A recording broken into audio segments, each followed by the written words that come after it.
Hi friends, it is your favorite bread and butter reseller. My name is Angela. I have been selling on eBay for at least 15 years. I also sell on Poshmark. And if you have ever followed me before or seen my videos, you know that I specialize, or my niche is in bread and butter items. So what does that mean? My definition of bread and butter, and this is only my definition, you can define it however you want to. My definition of bread and butter are items that sell for $20 or less, clothing items that sell for $20 or less. So the majority of what I sell on eBay and Poshmark sells for between $13 and $20. Lately, I have gotten much better at sourcing. I've changed the way that I do things a little bit. So it is now to the point where a lot of my items are more in the $18 to $25 range, which is progress and growth, but we all have to start somewhere. And so if you are a bread and butter seller like I am, it could be for a few different reasons. It could be your geographic location. Maybe you're just not in an area where people have couture or designer items. I would say that that's most places, right?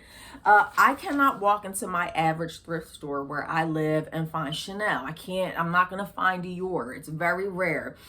In my whole time of reselling, I've probably found a Burberry brand item maybe 2 times in 15 years.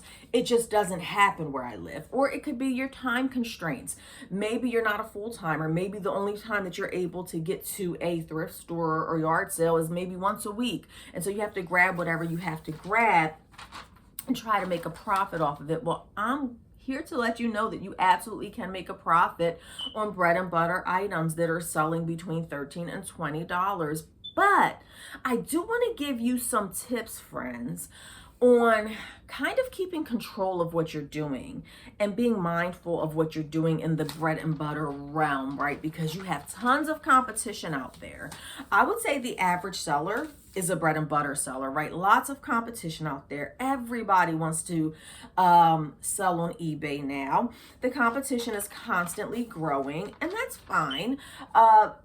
You have to have staying power, and you have to, if you want to stay in the game, you're going to need to have some tips and tricks. And these are just things that I have learned along the way from selling for 15 years. So I wanted to share some of these with you. And this is not so much as to maximize profit as just some little details that maybe you will miss, or just things that will make your life a little easier further down the road. Let's hop into it. So, number 1 tip, decide how much space you have for inventory, and then decide the number of items you want to have. What is this tip for? It isn't going to make you more money. This tip is more so for your sanity, right? Because you don't want to get to a place like I am right now where you just have so much stuff that it's frustrating, it's taking over your life. And that's easy to do when you're bread and butter, because you're paying low amounts for these items. Oh, there's an Express shirt. Oh, there's Ann Taylor. Let me grab that. Let me try to make a little bit of profit. And before you know it, you are completely overwhelmed with inventory. Pick a number in your mind, or have a basic idea of how much you want to have at any given time. I also have a very small home, and so it's very easy to get overwhelmed with the amount of stuff I have. Right now on eBay and Poshmark, I have listed about 1,200 items, roughly. And then there's like 300 unsold items. So I'm lying. I probably have about 1,700. 12, 13, 14, 15, 16. 1,600. 1,600 items right now, right? That are either listed or they're waiting to do like a similar situation. I have at least 1,600 clothing items in my house right now, probably more. Because that doesn't include, I have like 6 big tote shopping bags, bigger than this. It's like a Walmart tote. I have about 6 totes, 6 bags like that, but bigger than that. of clothing items that I'm going to end up taking to like a flea market or yard sale or something. They have to go, or I'm going to end up donating them. So if I factor in those items that are in bags that are on their way out the door, I would say it's probably closer to 2,000 clothing items. Way too much. My goal is to have half of that.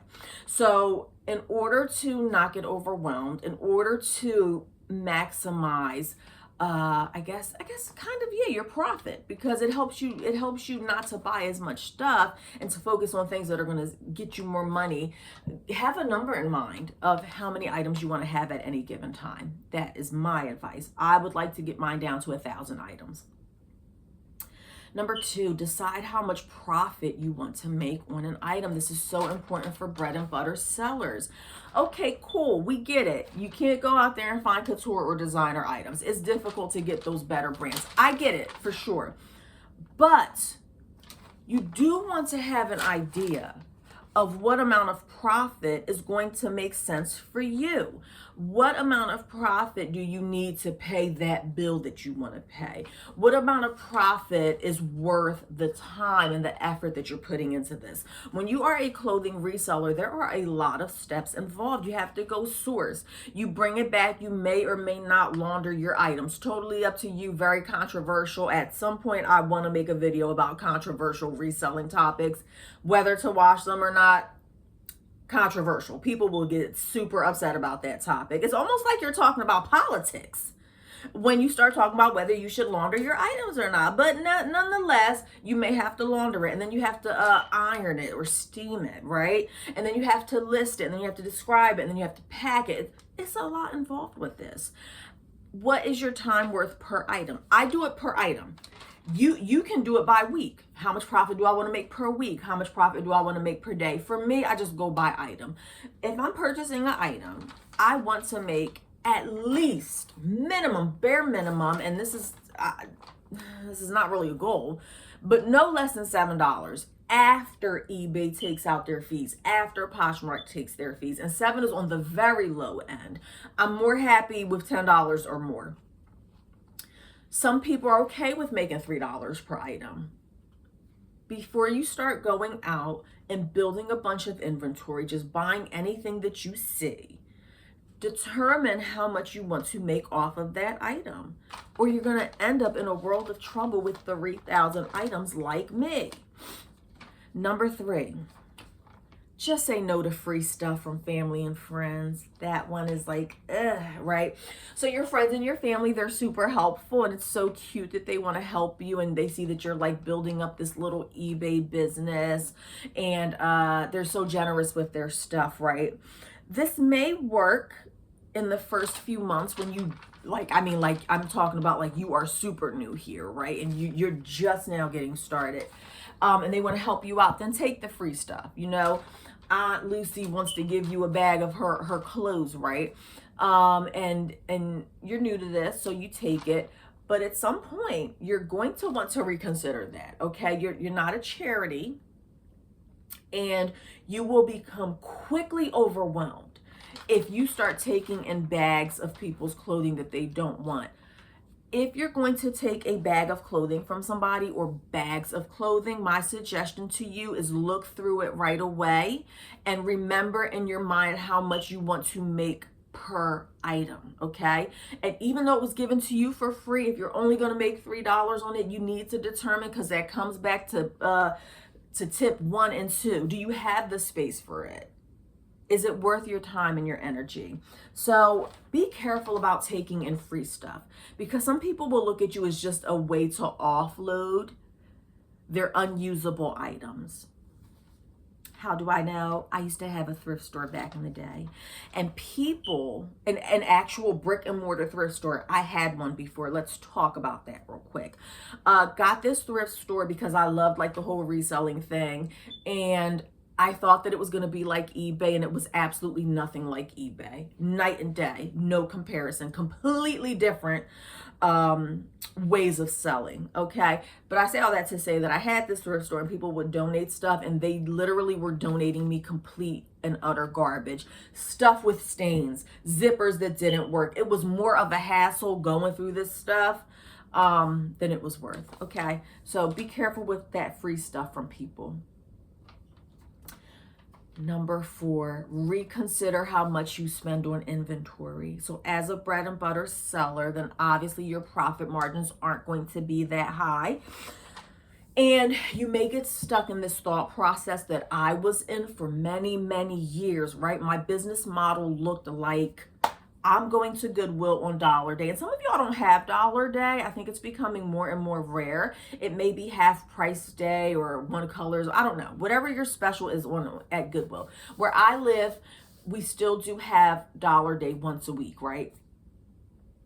Mind you, I haven't been to Goodwill in probably 5 months, so it may have changed. Last I checked, they had Dollar Day. And so my mindset was, let me go here on Dollar Day, get whatever I can get for $1 and try to flip it. This is why I have 3,000 items now, friends, because I was just grabbing stuff because it was $1. I was grabbing stuff because it had a tag on it. I just don't think it's the best. I just don't think that's the best way to do things. So instead of saying, I'm going to go and I'm going to buy anything that's $1, right? Maybe consider within reason upping how much you're willing to spend on an item, right? So I am more comfortable now spending $3, $4, $5 on an item. 5 is like my max, unless I do my research and I know for a fact that this is going to be an amazing item that's going to sell in a few days. Other than that, no. I do still keep it like $5 and under. But this whole, I'm only going to buy stuff that costs $1, I don't think that's going to work in your favor in the long run. You have to be super mindful of what you are purchasing, because psychologically you're like, oh, it's $1. It's so cheap. Let me get it. It ends up costing the same. If you buy 20 items for $1 and 10 of them are trash that nobody really wants and you end up donating it, like I'm doing now, then you're not really saving any money. Okay. Number 6. Set a timeline on how long you will keep items. I'm just speaking from experience. Again, if you know that you only want to have 1,000 items at a time, then you need to have a process in place to where you are either donating the stuff, taking it out and having a yard sale after a certain amount of time. It could be 3 months. It could be 6 months.